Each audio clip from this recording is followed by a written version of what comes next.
Hi guys, welcome to this new video. Today I will explain what the boneless is, where it came from, and most important, how you do it.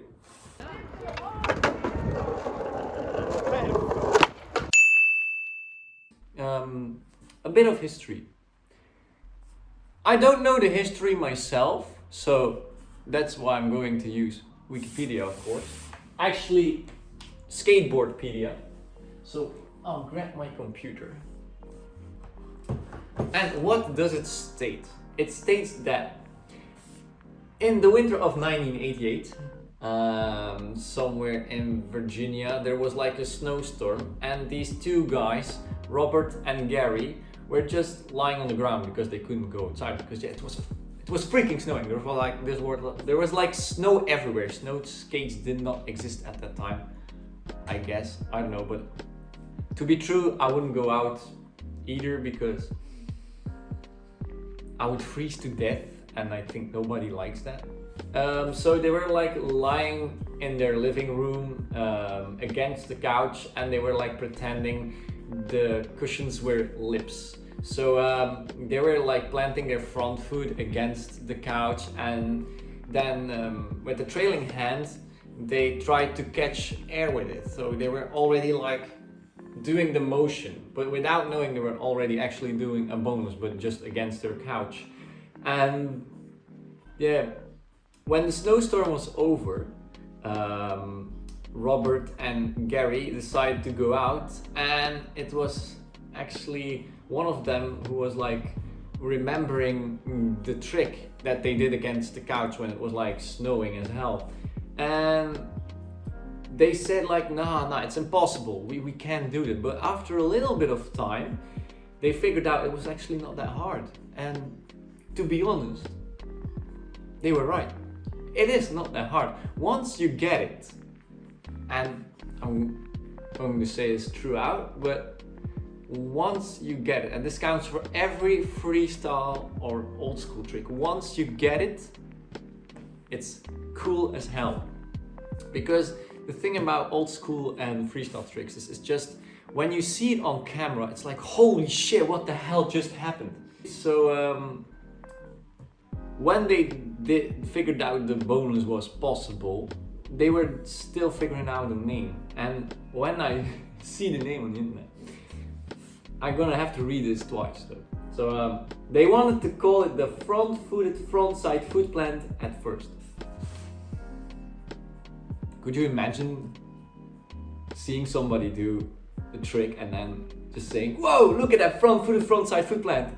I mean, bruh, that's way too long. So Robert actually named the trick after some of his childhood toys. The name of that childhood toy was a Barbie, and that Barbie was called Barbie the Boneless one. So there you go. Creativity. Damn, it's endless though. It's endless.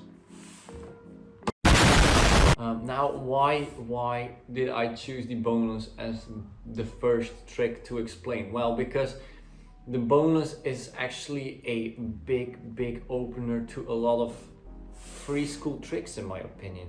Because the stance you take on the board is very important. Because you learn how to slide off your foot and like pull your board high into the air. It will be a handy one if you want to do like, for instance, street plants and hand plants, for instance, in that sort of variation. But for me, it is like the bonus has so much more opportunities if you also just started skating.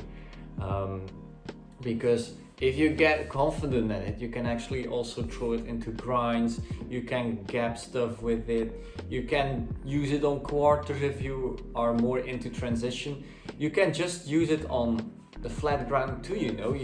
For the cool thing about a bonus is you don't actually need anything.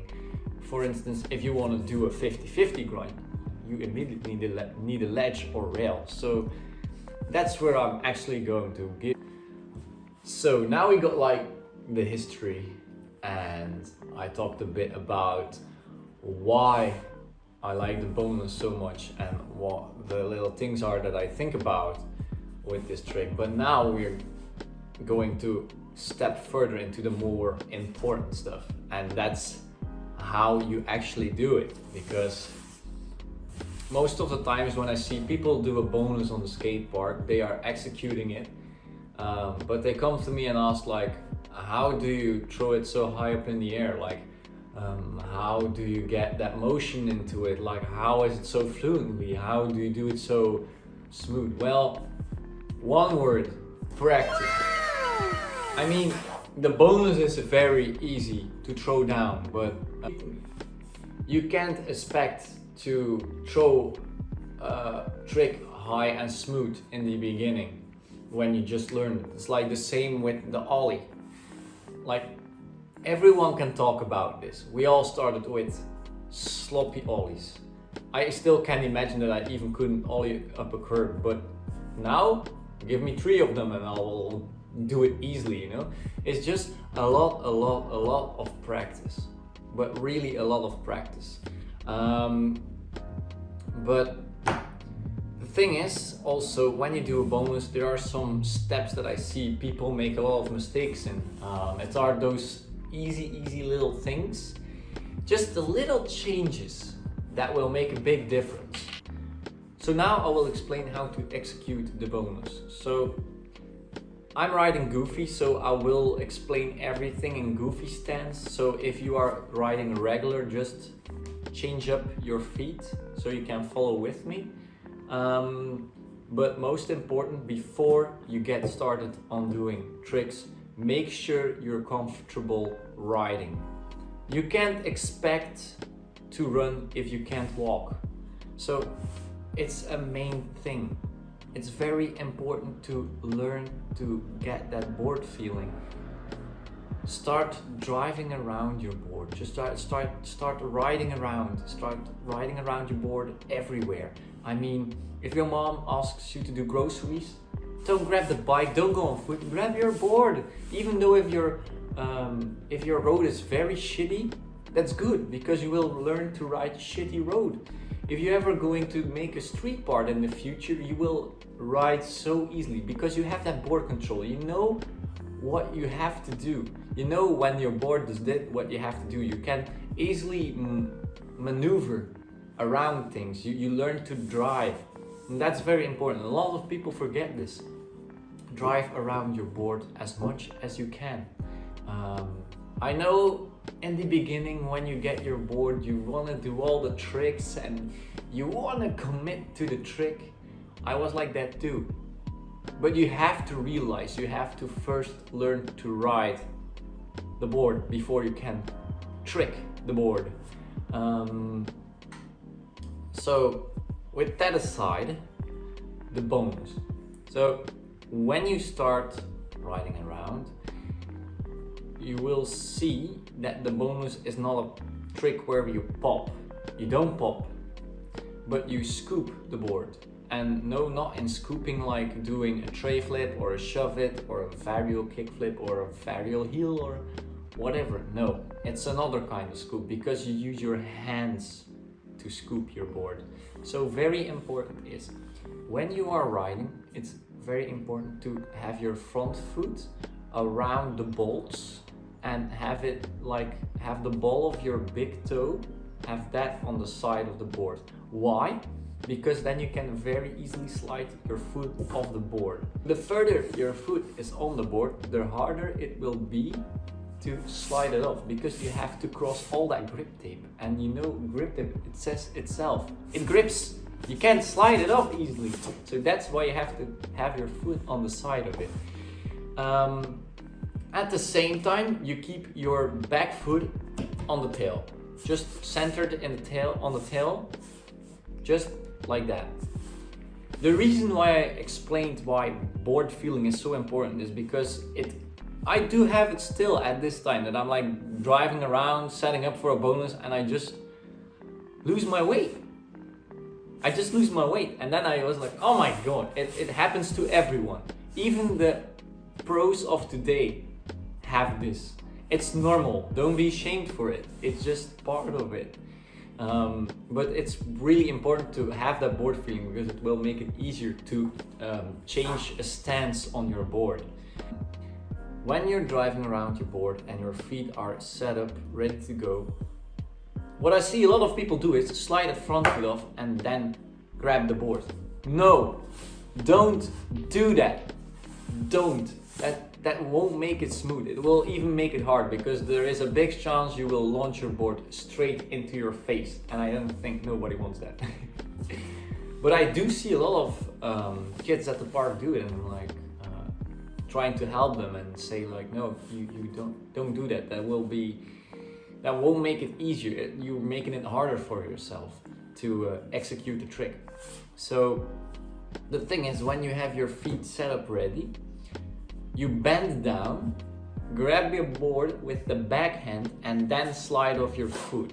What will happen is, because you slide off your foot, your hand will automatically pull the board from underneath your feet, what will cause air time. Important part where the fun starts, because now you are having air. Now the board is not on the ground anymore. Now it's in your hands.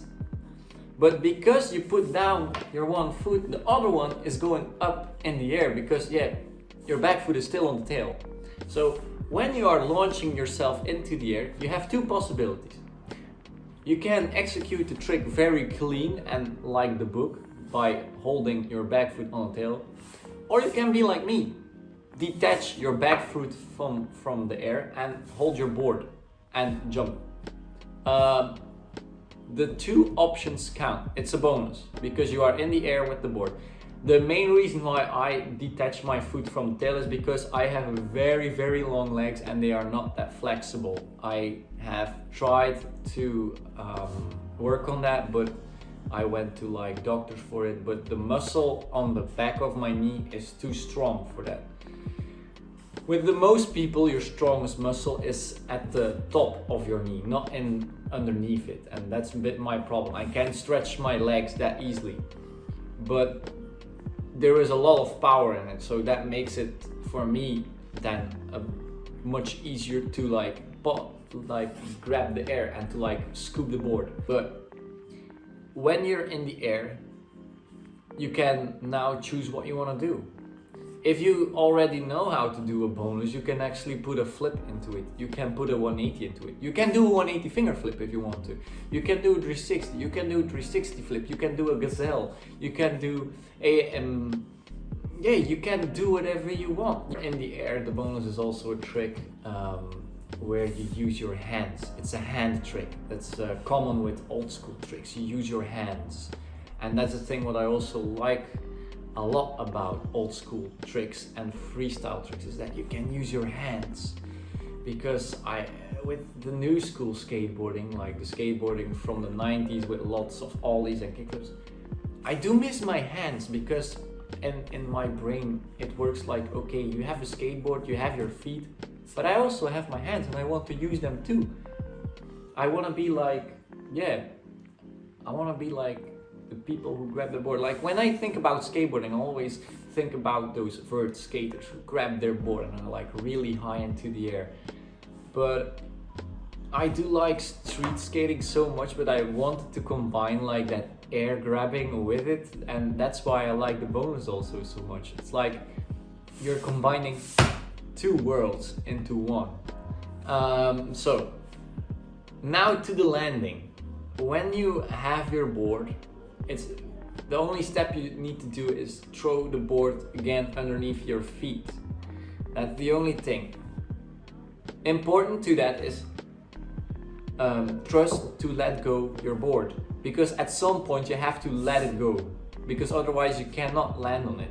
Well, you can do it, but then you will end up in a very small compact ball and you will just splatter around, and I don't think it's also good for your knees. Because I have experience with big gaps that you will eventually more and more land into like a ball or in a ball, and then it's becoming very important to know how to get used to the impact and how to actually take the impact on a good way. I will make a video on that too, like how to take impact. Because I also get a lot of comments on that, on the part like, how do you still have knees? How can you absorb it? How can you like still gap and gap and gap? How do you jump off that height? I have witnessed a lot of pain with doing that because I was doing it wrong in the past too. I fucked up my knees with that also for a big part. I had heel bruises. I had splattered soles on my feet, like they were sometimes standing purple, and it was not okay. But it was all because those, you have to learn. You have to do trial and error and do it again before you know what you actually have to do. So I hope I could explain everything as good as possible to you guys. If there is something that you still struggle with, or if there is something that I did not mention in this video, please tell me and I will try to make another video onto that by explaining it more deeply. If you want to know other variations on this trick, for instance, help me with the flip, help me with twisting the board or something, just also write in the comments. Write me a message. Social media is also linked on the banner of this channel. And for the rest, see you guys in the street.